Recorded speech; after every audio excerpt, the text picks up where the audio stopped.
Ante todo, muy buenos días. Quien les habla es el doctor Vladimir Rodas, médico familiar.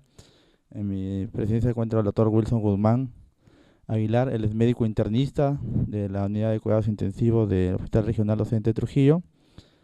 Primero, para darle la bienvenida a nuestro diplomado de medicina interna, nuestra institución, con el objetivo de actualizar los conocimientos de los colegas a nivel nacional y también internacional. Tenemos alumnos de Guayaquil, tenemos alumnos de México, Argentina, que en este momento se están conectando vía web, eh, y también alumnos presenciales acá en nuestro local.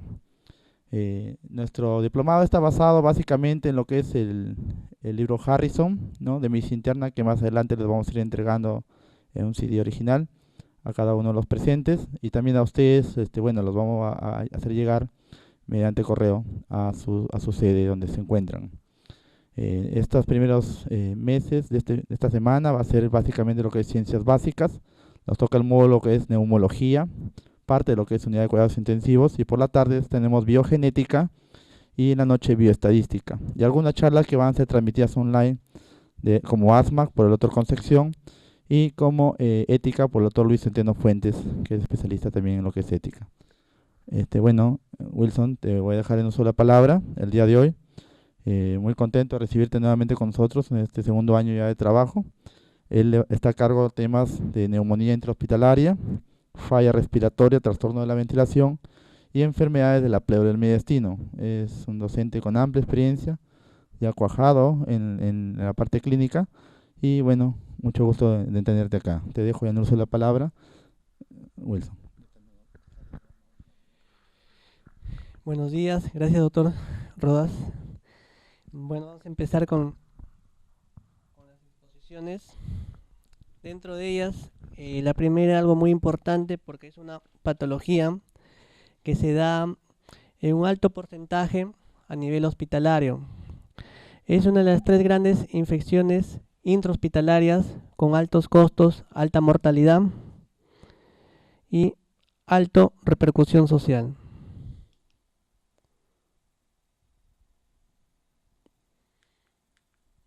Entonces, hablemos que la neumonía nosocomial es una infección intrahospitalaria que incluso, además de lo referido, conlleva a la presencia de gérmenes multiresistentes.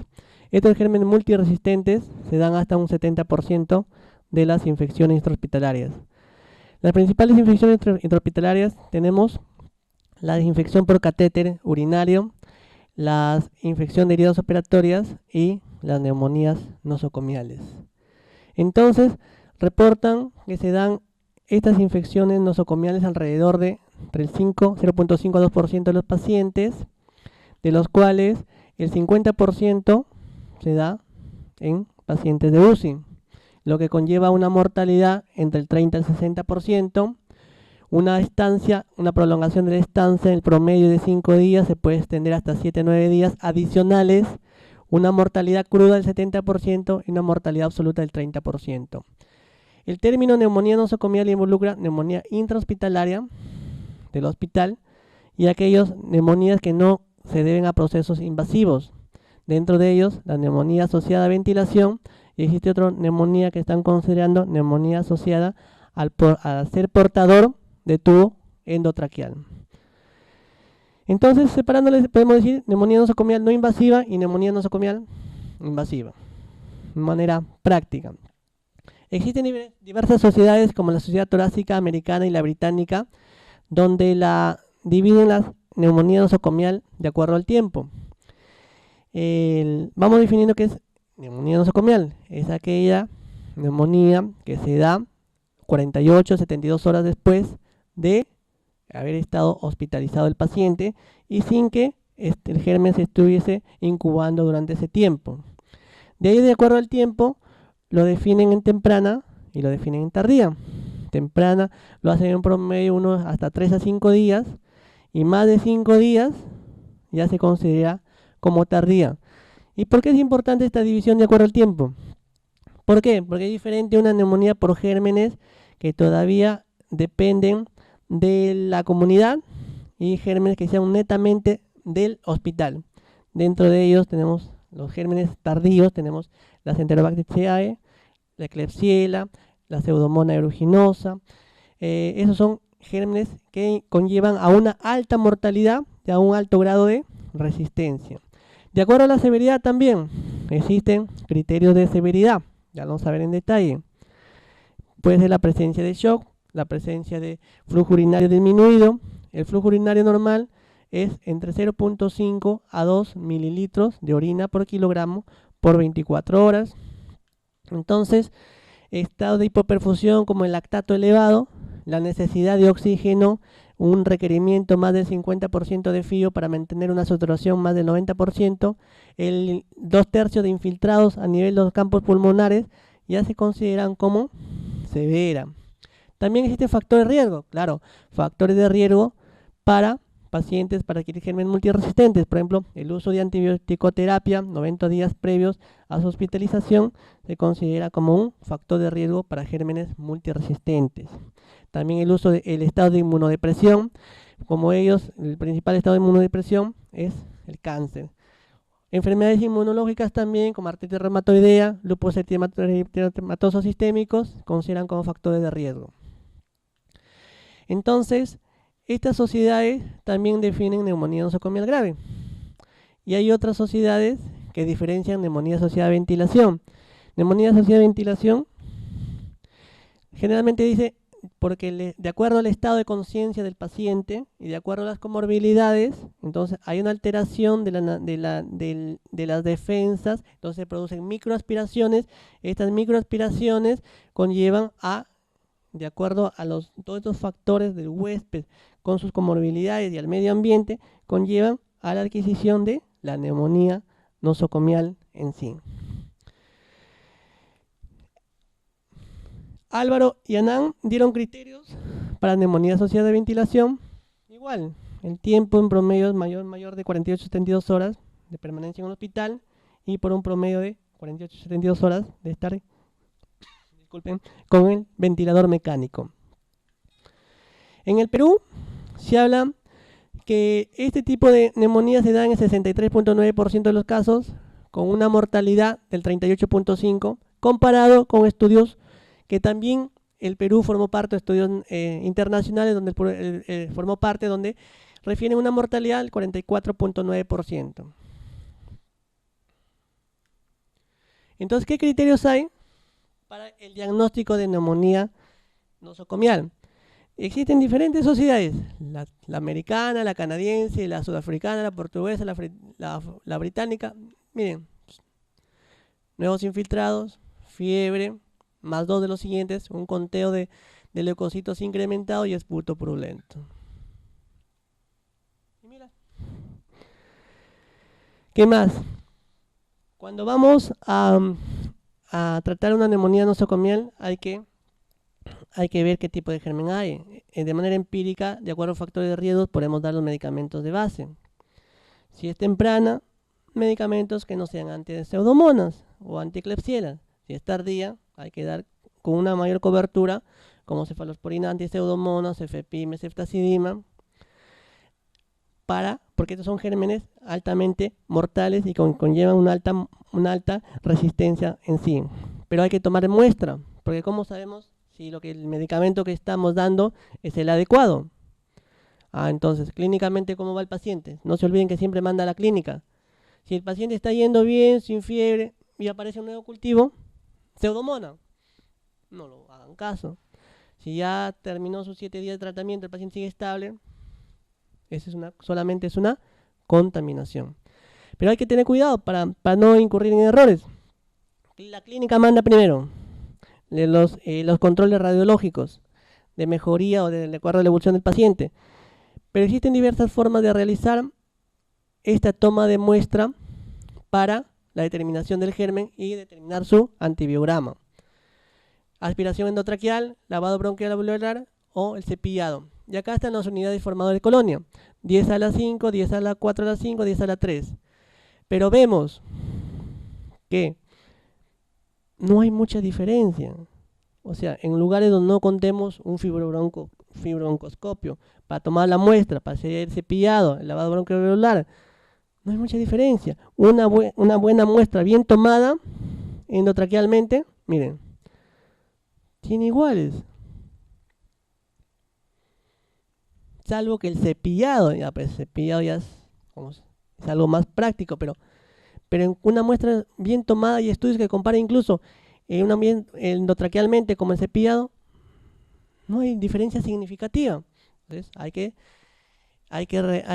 educar, hay que informar al laboratorio o al personal encargado, enfermería, personal técnico, que cuáles son las etapas o la forma como se toma una buena muestra para tubo, mediante tubo endotraqueal. Se dice que una buena muestra bien tomada, al hacerse un gram, donde cuenta entre 20 a 25 polimorfos nucleares por campo y tiene menos de 10 células epiteliales.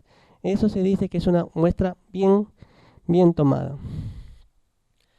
Para el diagnóstico, bueno, la Sociedad Americana, la Sociedad Microbiológica, la Sociedad Sudamericana, la Portuguesa. ¿Qué es lo que recomiendan así estas sociedades? Estas sociedades recomiendan que hay que determinar factores de riesgo, hay que determinar el tipo de neumonía, hay que determinar la presencia de gérmenes multiresistentes, hay que valorar el comportamiento clínico radiológico para mantener la terapia o cambiar de acuerdo a la evolución del paciente. Este es un artículo de la Sociedad Intensiva Europea, donde dan una serie de recomendaciones. Las recomendaciones se resumen en esto. Paciente presenta una clínica de neumonía intrahospitalaria. ¿Cuándo? Tiempo. Mayor de 48 horas de estar en el hospital. Clínica. Esputo purulento. El nuevos infiltrados radiológicos. La presencia de fiebre. Clínicamente le identifica un síndrome consolidativo, en la placa también sale. Se determinan los factores de riesgo para presencia de gérmenes multiresistentes. Se determina el tipo de neumonía.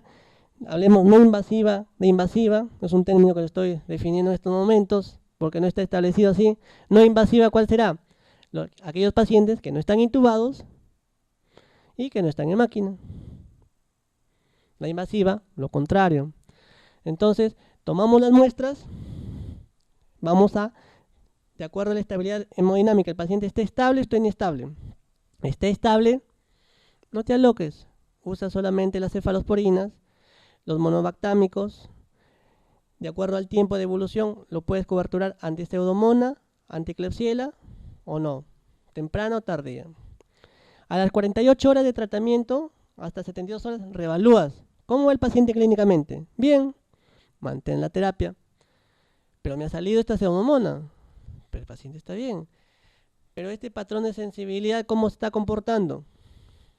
Puede ser una contaminación. Si el paciente está bien, no cambien el esquema de tratamiento. Pero en cambio, si el paciente está yendo mal, vamos a escalar, o sea, a dar un medicamento de mayor potencia. Si hablamos de cefalosporina tercera generación, no antipseudomona, cefalosporinas antipseudomona, podemos ir a carbapenémicos, dentro de ellos el imipenem, el meropenem. Incluso ya no es una utopía a nivel de Trujillo el uso de fármacos donde hay gérmenes panresistentes, incluso a carbapenémicos. Y ya desde hace alrededor 3 a 5 años ya estamos usando aquí en Trujillo la colistina. La colistina, un medicamento antipseudomona que no se usaba debido a que no había tanta indiscriminación en el uso de antibióticos, porque nosotros generamos ese tipo de gérmenes. Entonces acá está factor de riesgo para pacientes patógenos, la terapia antimicrobiana, le dije, la hospitalización 5 días a más, elevada tasa de resistencia, claro, en la comunidad o en el hospital. Incluso hemos identificado en portadores del Staphylococcus aureus, sabemos que está en la nariz. Hay Staphylococcus aureus MARS, o sea, resistentes a meticilina. O sea, mira hasta dónde estamos llegando porque a veces hacemos mal uso de un resfrío, antibiótico, una congestión, antibióticos. Entonces ya nosotros somos portadores incluso de gérmenes resistentes a nivel comunitario. ¿Y qué vamos a decir a nivel hospitalario? Tenemos enfermedades inmunosupresoras, ya le dije, la principal enfermedad inmunosupresora es el cáncer, estados reumatológicos, inmunológicos asociados, cuidados de domicilio. Por ejemplo, hay en otros lugares en Lima, acá también hay lo que se denomina el albergue para ancianos. Ahí hay cantidad de gérmenes multiresistentes. O sea, la manera tal vez como se da en el tratamiento en ese tipo de pacientes genera este tipo de epidemia de gérmenes resistentes. En Lima existen las llamadas clínicas de cuidado, que a veces son pacientes ambulatorios que por la sobrecarga a nivel institucional, ya sea de salud o MINSA, lo tratan de manera ambulatoria.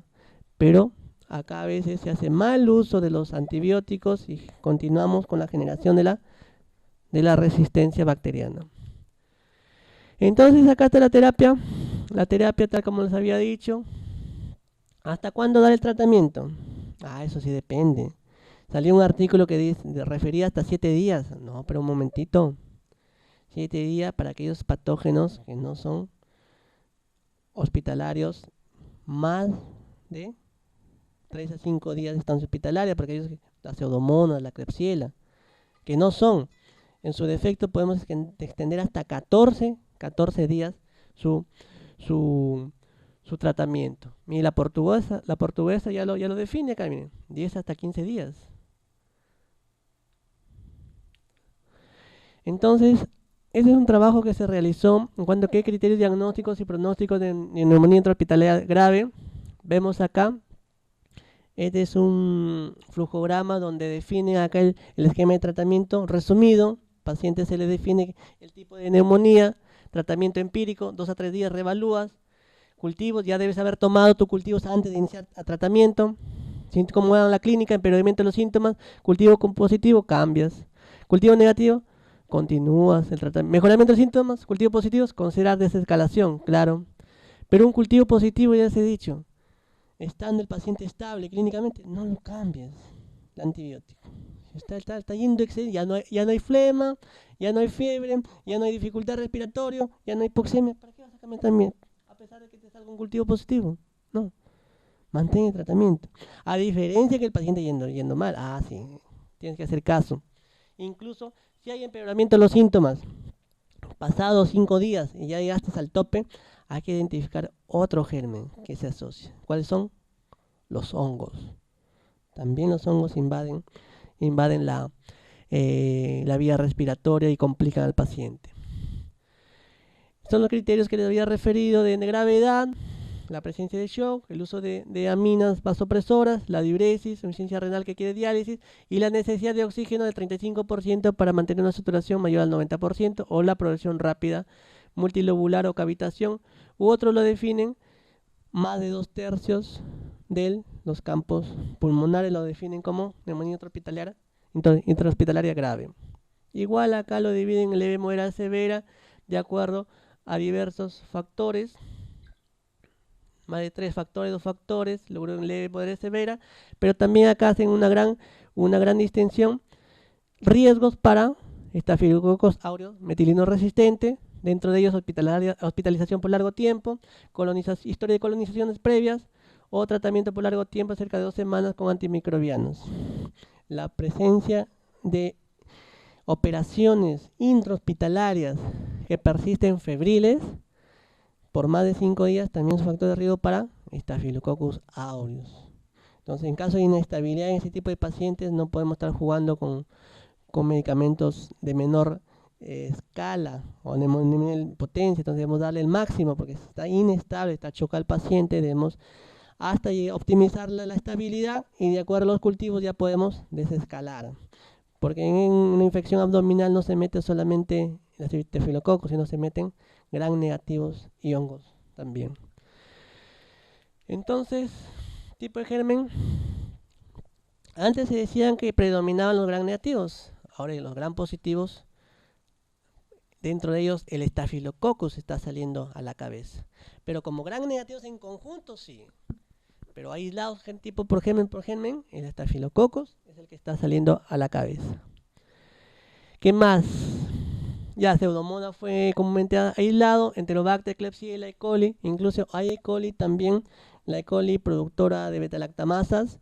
A veces no contamos con los fármacos adecuados y damos imipenem, meropenem, que no es el tratamiento adecuado. El tratamiento del fármaco es el ertapenem para este tipo de gérmenes. Pero como no contamos, le damos, quemamos el antibiótico para una siguiente vez con una colible, ya el medicamento ya no nos sirve. ¿Pero qué le damos al paciente? Es entre la espada y la pared. ¿Qué le damos? No hay nada que darle. El requerimiento de ertapenem demora. Entonces hay que darle con lo que contamos. Pues. Mortalidad también. Aumento de las mortalidades en promedio entre Perú y a nivel Perú, de Perú solo, por decirlo así, y a nivel internacional, las mortalidades varían entre el 40 y 45%. Cuellar definió 38.5, pero asociada a ventilación mecánica. ¿Qué determinantes hay para esto? Existen varios estudios, dicen. Un estudio de Peter dice ni la edad, ni el género, ni el alpache de la emisión se consideran que influyen en la mortalidad. Otro dice la presencia de múltiples gérmenes y el uso de antibióticos. Ya hemos dicho factores de riesgo, que sí lo asocian. Acá ha salido un nuevo término, es que si nosotros, así de manera sencilla, tincamos mediante nuestro antibiótico que le damos, el beneficio va a ser mayor. Pero se ha visto que en un paciente es un paciente global. Depende del tipo de germen, depende de dónde se adquirió, depende de los factores de riesgo que tenga el paciente, depende de las comorbilidades. Porque un paciente puede morirse porque tiene daño cardíaco y la neumonía lo descompensa. Pero es mortalidad por la neumonía o es mortalidad por la falla cardíaca que se complica por la neumonía. Incluso pacientes con sepsis hacen disfunción miocárdica. O sea, su corazón no bombea adecuadamente, no llega oxígeno y llegan hasta a veces hasta el infarto.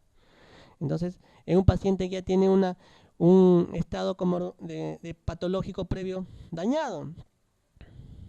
Entonces, ahora estamos tratando de definir mortalidad específica. O sea, tratar de separar, pero es muy difícil determinar la mortalidad específica. Pueden las guías decir, usa esto de acá, pero es muy inespecífica. O sea, que un paciente solamente muera porque tiene neumonía por el germen, pero el paciente es renal, el paciente es cardíaco, el paciente es oncológico, el paciente tiene un estado de inmunológico avanzado. Entonces, difícil determinar lo que plantean a veces algunas recomendaciones internacionales.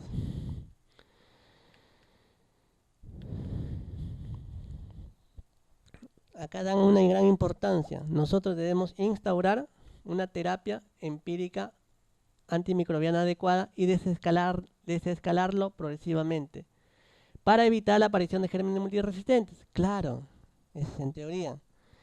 Pero si nosotros estamos usando meropenem, imipenem, el paciente está yendo bien al tercer día, los estados cardiovasculares, hemodinámicos están mejorando. Pero ¿quién a veces se atreve a desescalar de imipenem, meropenem, a darle de acuerdo al cultivo, pero bien leído el cultivo e interpretado también, para que tener mucha precaución, porque los gérmenes nos engañan a veces? Sensible a las ceftriaxonas, pseudomonas, a veces así salen en los antibiogramas, pero debemos leerlo bien el cultivo, porque puede ser un germen multiresistente en sí. Sensible a la ceftazidima, pero resistente al cefepime. Sensible al ciprofloxacino, pero resistente al levofloxacino. Ahí te está engañando el germen. Te está diciendo, a ver, úsame porque quiero que me vuelvas más resistente. No, cuando existen este tipo de patrones, no deberíamos usar ninguno de esa familia. Tratar de buscar un antibiótico que donde no se dé ese tipo de aparece ambigüedad. El germen mismo lo hace para que nosotros caigamos y usemos y volvamos más resistente al germen. Ok, entonces esto es todo en cuanto a neumonía nosocomial. Es un muy bonito tema, pero requiere mucha interpretación de los hallazgos, saber el tratamiento adecuado y el tiempo adecuado para evitar sobre todo la mortalidad del paciente, la generación de multiresistencia o panresistencia ya está establecida también, y los costos. Al hospital le cuesta, sea de salud, sea MINSA, le cuesta tratar este tipo de infecciones. Hay que prevenir también. ¿Cómo se previene? La principal medida para prevención es el lavado de manos, ¿no? Entonces, bueno, ahora buenos días, vamos pasando a la exposición que se llama falla respiratoria, trastornos de la ventilación. Es un tema bastante amplio, involucra bastantes patologías. Debemos hacer un poquito de fisiopatología, el subgrupo de enfermedades que se agrupan en una determinada valoración y dar un tratamiento específico de acuerdo a estos hallazgos. Entonces, este de acá son los órganos involucrados en la respiración. Va de la parte macro, fosas nasales, orificios, epiglotis, laringe, tráquea, la carina, bronquio derecho, bronquio izquierdo, segmentarios que se van incluso hasta los alvéolos, la pleura y el intercambio gaseoso. El diafragma es el músculo principal de la parte respiratoria, músculos intercostales también, la prensa abdominal también. No nos olvidemos el cerebro. El cerebro también comanda la circulación, ¿cierto? El centro respiratorio a nivel de bulbo. Entonces un conjunto central, periférico, órganos y sistemas. Macro o micro. El intercambio gaseoso a nivel de alvéolos y a nivel de todos los componentes del intercambio. Entonces, ¿cómo se define insuficiencia respiratoria? Es cuando tú no puedes hacer un intercambio adecuado de gases. ¿Cuáles son los gases principales? El oxígeno y el CO2. A nivel lo que se va acá es de acuerdo al nivel alveolar y lo que uno logra entregar a los tejidos. O sea, de acuerdo al intercambio que se logre, el oxígeno que llegue a nivel celular, de manera eficaz. Insuficiencia respiratoria lo define, no se olviden, la técnica. Algunos dicen 60-60, otros dicen 60-45. Entonces, insuficiencia, antiguamente se definía 60-60. Presión de oxígeno menor de 60, presión de CO2 mayor de 60. Ahora, presión de oxígeno menor de 60, la CO2 mayor de 45. A eso se define insuficiencia respiratoria. Hipoxemia, entre 60 y 80. Hipoxemia no es insuficiencia ni falla respiratoria. Entonces, ¿qué componentes hay? El sistema nervioso, núcleo dorsal y ventral, medular respiratorio. Acá a nivel central ya definimos el bulbo raquídeo. La musculatura, ya dijimos que es el diafragma. Los músculos intercostales. Existen, por ejemplo, alteraciones cuando existe la disfunción diafragmática, o tal vez existe parálisis diafragmática, un absceso a nivel hepático subcapsular puede producir irritación, puede producir alteraciones en el principal músculo involucrado inspiratorio, que es el diafragma. Las vías aéreas también. ¿Qué sucede, por ejemplo, en un cuerpo extraño? Estás alterando el proceso de la respiración. No estás, por ende, entregando la cantidad de oxígeno que debe intercambiarse y por ende no va a estar el oxígeno requerido por las células. Las nocionalidades alveolares, lo máximo, ahí están, ahí tenemos el surfactante, tenemos los alveolos, tenemos acá el intersticio, acá están los vasos, donde se va por gradientes, se va a entrar el CO2 y va a salir el CO2. Existen, por ejemplo, fracasos respiratorios como causa de alteración de estas unidades alveolares. Uno de ellos es la insuficiencia cardíaca. Se llena de líquido intersticio, pues los trasudados. ¿Trasudado o exudado? Trasudado. Procesos infecciosos. Exudado. La red vascular, lógico. Son por donde se mantiene el oxígeno unido, oxígeno al glóbulo rojo, a la hemoglobina. Entonces, vemos acá, existe una curva donde la presión de oxígeno va incrementando y su saturación va disminuyendo. Sí se puede aumentar, pero la saturación de oxígeno ya va disminuyendo porque llega a un tope. Entonces, más de ese tope ya no lo puedes saturar. Y existen comorbilidades que puedes desviar la curva hacia la derecha o hacia la izquierda. Dentro de ello se dice un aumento de hidrogeniones, aumento de temperatura, aumento de hidrogeniones es por ende un pH bajo. Eso quiere decir acidemia. Acidemia. La temperatura también, el aumento del PCO2 o la cantidad de 2.3 difosfoglicerol unido. Lo contrario sucede y produce la desviación de la curva hacia la izquierda. Derecha, izquierda. Factores que incrementan la desviación hacia la derecha, factores que incrementan la curva de disociación a la izquierda. Entonces, vemos acá la fisiología de intercambio de gases. Generalmente está dado la hemoglobina, la saturación y la presión arterial de oxígeno. Este es el contenido de oxígeno en sangre arterial, son fórmulas determinadas, pero todos estos parámetros están involucrados en la entrega de oxígeno. La entrega o el contenido de oxígeno en sangre, la entrega. ¿Y de qué depende la presencia del pH? De la presencia de hidrogeniones. ¿Y los hidrogeniones cómo están involucrados? Con el CO2. CO2, hidrogeniones, bicarbonato. ¿Y el bicarbonato de quién depende? De cómo funciona el riñón.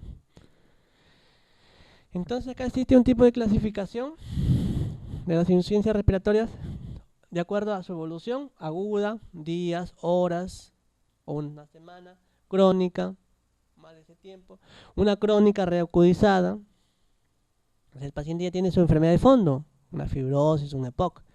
Pero ¿qué sucede? Que si se infecta, una bronquiectasis infectada, una neumonía, entonces se llama insuficiencia renal crónica que se reagudiza. Por el mecanismo fisiopatológico subyacente: disminución de la fracción de inspiración de oxígeno en casos de mal de altura, hipoventilación alveolar, alteración de la difusión, alteración de la ventilación-perfusión y efecto de shunt derecho-izquierdo. ¿Qué significa ventilación? ¿Qué significa perfusión? Ventilación es cuando el oxígeno pasa por la vía respiratoria y llega hasta su punto, que es el intercambio de gases a través del alveolo. ¿Y perfusión qué significa? Perfusión, una mnemotecnia. Perfusión es sangre, ventilación es oxígeno. O sea, la cantidad de oxígeno que llega es ventilación. ¿Hasta dónde llega? El intercambio. Pero de ahí la perfusión, cuán irrigado está esa zona del pulmón para que se realice una adecuada ventilación. O sea, todo está integrado ahí. ¿En qué parte se dice que existe una mayor ventilación-perfusión? Se corresponde que es en las partes, mayor perfusión en las partes bajas, una mayor ventilación en las partes altas. Ahí existe también por qué el Mycobacterium está arriba y no está abajo. Generalmente, porque hemos identificado micobacterios a nivel del lóbulo medio y lóbulo inferior. Generalmente. En la vida nada es absoluto. Entonces, ya, de acuerdo a las características gasométricas, tipo 1 hipoxémica, vamos a ver qué significa hipoxia, qué significa hipercapnia, perioperatoria, o la tipo 4 asociada a shock o hipoperfusión. Aguda, ya le había referido, minutos, horas de días, crónicas, mayor de ese tiempo, crónica reagudizada, aquellas que ya tienen una patología de fondo y se agudiza. Según el mecanismo fisiopatológico, disminución de la fracción inspiratoria de oxígeno. Esto generalmente se da en alturas. Cuando uno más sube, la fracción de oxígeno va a disminuir. Entonces, no es que depende de nosotros, sino el aporte medioambiental ya no llega adecuadamente. Hipoventilación alveolar, falla de bomba ventilatoria, retiene CO2. Generalmente, hipoventilación se asocia a alteraciones a nivel de el elemento central de la respiración. Hipoventilación. Su caja está bien, sus pulmones están bien, la parte respiratoria está bien, pero arriba, ¿qué es lo que puede alterar? Un ABC a nivel de la zona donde se comanda la respiración. Alteración de la difusión, generalmente en neuropatías intersticiales difusas, o tal vez a nivel cuando hay un componente intersticial generalizado, se produce la difusión. Intersticio, ya decís, es sangre. Unidad alveolar es ventilación. Alteración de ventilación-perfusión, de igual manera. El cortocircuito derecho Shunt, generalmente existen cardiopatías donde la sangre venosa no llega a su órgano depurante, que es el pulmón, y nuevamente no viene para ya estar oxigenada. Entonces esos shunts se generan el efecto de cortocircuito derecho-izquierdo, generalmente enfermedades cardiovasculares o incluso en fístulas arteriovenosas pulmonares también. Según las características gasométricas, ya hablamos, ¿cuándo es insuficiencia? Menos de 60 o mayor de 45. Pero ¿cuándo se habla de hipoxemia? Entre 60 y 80. ¿Cuándo se habla de hipocapnia? Menos de 35. Y cuando se habla de hipercapnia, más de 45. Se quiere decir que la presión arterial CO2 debe estar en 35 y 45, ¿cierto? Y para que no haya hipoxemia debe ser mayor de 80. Acá también la presencia de acidosis.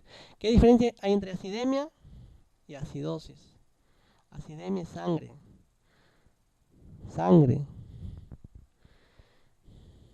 Entonces acá intervienen cuando haya,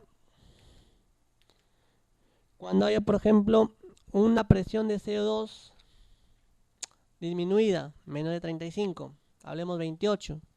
El pH, ¿cómo está? Debe estar, lo común, debe estar alto. Si el pH está alto, o más de 7.45 mejor, para que me comprenda, y la presión de CO2 está baja, se habla de alcalosis respiratoria. Si el pH está bajo, menos 7.35, y el CO2 está alto, es una acidosis respiratoria. ¿Y lo metabólico? El metabólico lo define el bicarbonato.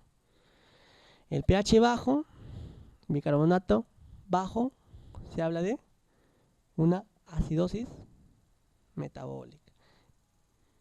¿O no? El bicarbonato alto y el pH alto, se habla de una alcalosis metabólica. Ahora hablemos de los tipos de insuficiencia respiratoria. La hipoxémica. Ya hablamos que acá generalmente el PCO2 está normal, entonces la alteración es a nivel del O2. Puede haber cortocircuitos, principal de ellos, el infarto, agudo de miocardio, la insuficiencia ventricular izquierda, mitral, la estenosis mitral, sepsis también se da, aspiración, pancreatitis, Cuando hay desequilibrios de ventilación-perfusión, EPOC, la principal, neumonías, embolias pulmonares, grandes altitudes, insuficiencia respiratoria tipo 2, a nivel ventilatoria o hipercápnica, EPOC también. El EPOC, cuando es crónico, se mantiene esta hipercapnia permisiva. Pero tenemos que tener mucho cuidado cuando tratamos a un paciente con EPOC y que presenta falla respiratoria. Por tratar de elevar la presión de oxígeno, le incrementamos más la cantidad de oxígeno por diferentes mecanismos, por canula nasal, por máscula de ventro y reservorio. Y lo que estamos haciendo es empeorar esta retención de CO2. Porque hay una alteración en la ventilación y una alteración en la perfusión. O sea, no podemos incrementar el objetivo en un paciente con EPOC entre 90 y 92 y punto. No podemos incrementar más de eso porque vamos a retener más CO2. La tipo 3, la perioperatoria, generalmente en cirugías tóraco-abdominales o trastornos electrolíticos también se dan. Y la tipo 4, cuando está asociado a estado de shock. Entonces aquí hay un algoritmo diagnóstico de la insuficiencia respiratoria, criterios clínicos, la presión de oxígeno, la presión de oxígeno si es menor, si es mayor. Mayor, difícil, que sea insuficiencia. Esa no es la definición. Menor, si insuficiencia respiratoria aguda. Hay que definir cómo está la presión CO2 alta, si está normal. Hay que definir cómo es a nivel pulmonar. Broncoespasmo, hipocorreguizada, trombolismo, shunt, microalteraciones, neumonía, telectasis, infartos pulmonares. La radiografía de tórax es un elemento muy importante y que está disponible en la mayoría de hospitales. Otro elemento que a veces no está disponible es la tomografía. Entonces, ¿el tratamiento de dónde empieza? ¿Desde el hospital? No. Puede ser desde la casa. Porque hay ventilación-perfusión. Si hay, por ejemplo, un cuerpo extraño, se puede hacer la maniobra para eliminar una maniobra de Heimlich. No va a ser necesario estar en el hospital para aplicar esa maniobra. O llevarlo en ambulancia para hacer esa maniobra. Entonces acá lo que buscamos es perpetuar el daño y hacer más daño con la falta de respuesta extrahospitalaria.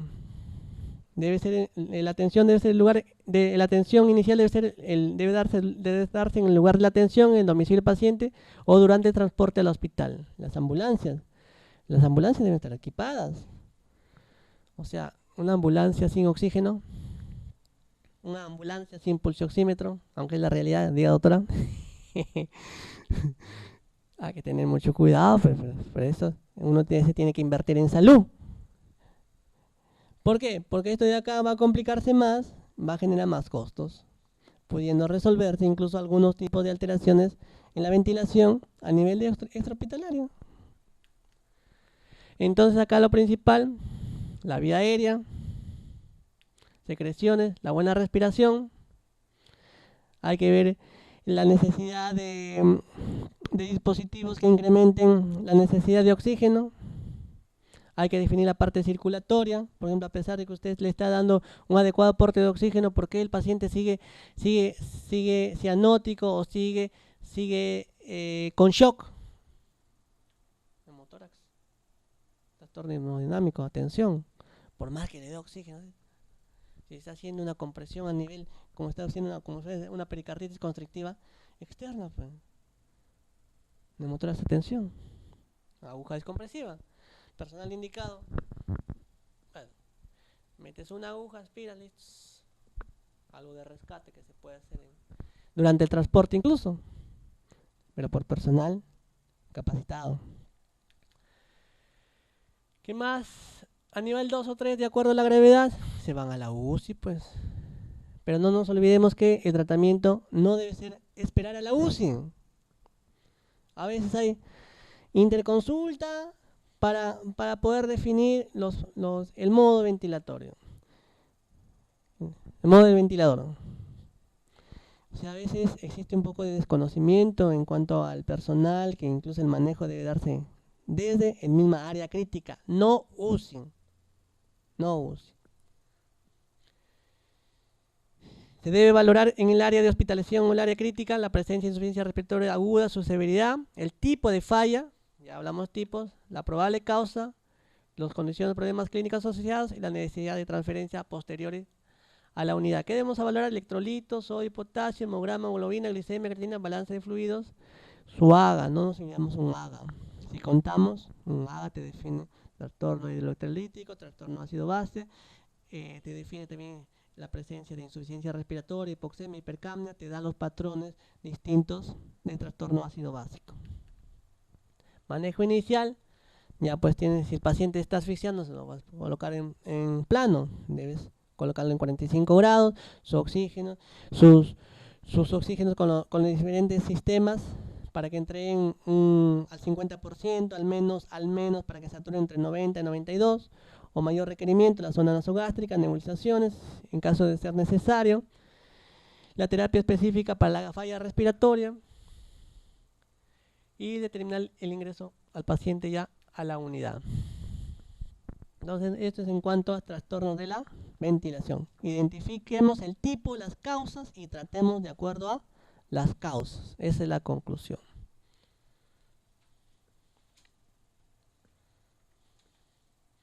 Ahora vamos a un tema, hay que hacerlo práctico. Acá lo práctico es definir si es oncológico o no oncológico, el tipo de tratamiento de alteración a nivel de pleura y del mediastino. Dentro de lo no oncológico, lo principal es el infeccioso. Empecemos entonces por la pleura. La pleura, dos membranas, la parietal y la visceral. Hay líquido, en ese espacio virtual de la pleura parietal y visceral, pero que no se detecta ni ecográficamente porque es menos de el nivel para detectar ecográficamente el líquido. Ecográficamente es de 20. Unos dicen hasta 50. Entonces acá dice 5 a 15, hay líquido. Generalmente es un ultrafiltrado por las presiones hidrostáticas, oncóticas que se dan en ese sistema. Los vasos linfáticos también. Hay proteínas. Claro, lo que determina la presión oncótica son las proteínas. Hay diferentes mecanismos fisiopatológicos en un derrame pleural por aumento de su producción o por la disminución de la absorción. Esos son los dos principales mecanismos. Etiología del derrame, trasudado de exudados. ¿Pero cómo? ¿Cómo sabemos que es un trasudado de exudado? El famoso criterio de Lai, hasta el momento. Debemos tener proteínas en líquido pleural y proteínas en líquido sérico, en sangre. La LDH a nivel pleural y la LDH a nivel sérica. Entonces estos de acá nos dan una sensibilidad del 99 y una especificidad del 98%. Una mnemotecnia.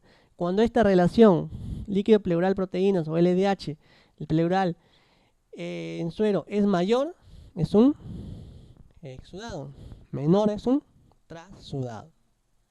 Pero aparte de eso, esto nos define si es trasudado o exudado. Entonces, de acuerdo a la clínica, vamos a decir cuál de estas patologías estaría asociada. Pero también no debemos quedarnos ahí. Debemos medir glucosa, proteínas, triglicéridos, recuento celular. Por ejemplo, para una neumonía, hay que hacer un GRAM, hay que hacer un bar si es necesario, hay que hacer cultivos también. Para hongos, anaerobios, para gram positivos, hay que medir ADA, un ADA altamente elevado que sugiere TBC. Aunque el ADA no solamente es, principalmente se le da por la tuberculosis, pero también enfermedades neoplásicas. Hay 3 subtipos de ADA, sino que acá se mide el ADA total. Enfermedades inmunológicas también, el ANA, interferón, factor reumatoide, también se pueden medir y dan un diagnóstico. Entonces, de acuerdo a ello, damos el tratamiento. En caso de derrames paraneumónicos y empiemas, damos el tratamiento específico. El tratamiento de un empiema siempre es el drenaje. tienes que dar la cantidad, tienes que drenarlo porque ahí está la pus. En una recomendación de la campaña de supervivencia de la sepsis dice, toda colección debe ser drenada. Y generalmente lo que hacemos es, a veces por la falta de experiencia en realizar tipos de procedimientos, o porque tal vez la parte quirúrgica no está disponible, en determinados momentos lo dejamos a que el antibiótico haga su efecto, pero no es así. Todo absceso, toda colección debe ser drenado. Un empiema es un absceso. Quilotórax es cuando la linfa está en el espacio. Ahora hablemos de enfermedades del mediastino. El mediastino, acá está, vamos a ver, ahí está.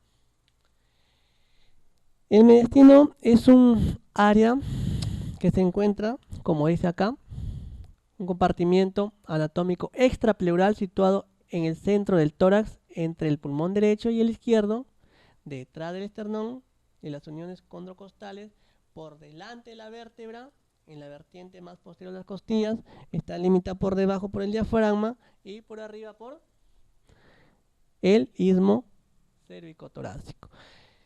¿Qué tenemos acá? Corazón, pulmones, vasos grandes, tenemos nervios. Un mismo elemento puede pasar por diferentes compartimientos. ¿Cómo se divide el mediastino? Anatómicamente, en superior e inferior. En superior, vamos hasta la parte cérvico, el istmo cérvico-torácico hasta la cuarta vértebra torácica. Y el mediastino inferior, a su vez, se divide en tres porciones: anterior, medio y posterior. Entonces, de acuerdo a ello, mediastino anterior, en la parte más pequeña del mediastino se localiza el pericardio fibroso, está entre este y el esternón, pericardio fibroso y el esternón. Durante los primeros meses de vida está ocupado por un órgano llamado timo. Después sabemos que el timo va involucionando. Va involucionando. Entonces acá vamos a hacer solamente un repaso general y vamos a ver los tipos de alteraciones que más nos interesan.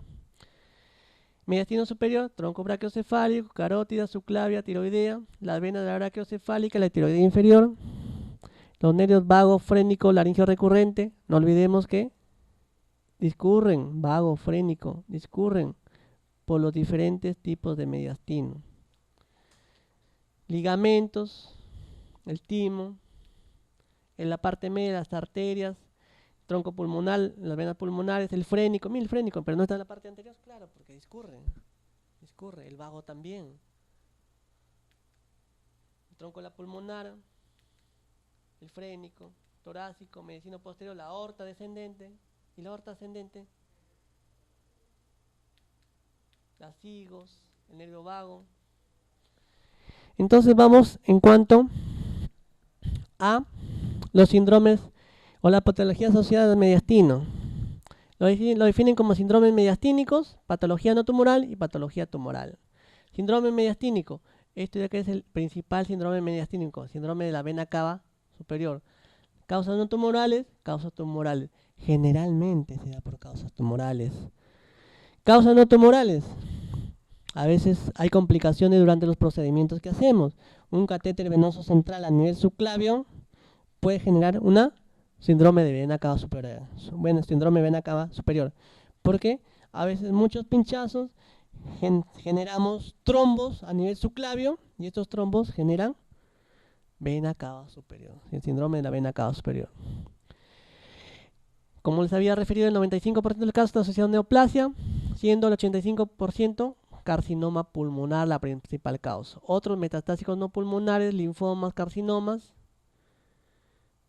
Mire, menos frecuentes de síndrome de vena cava superior, no neoplásicos, secundarias a catéteres intravenosos. Pero no es cualquier catéter intravenoso, es central, periférico no, central tiene que ser.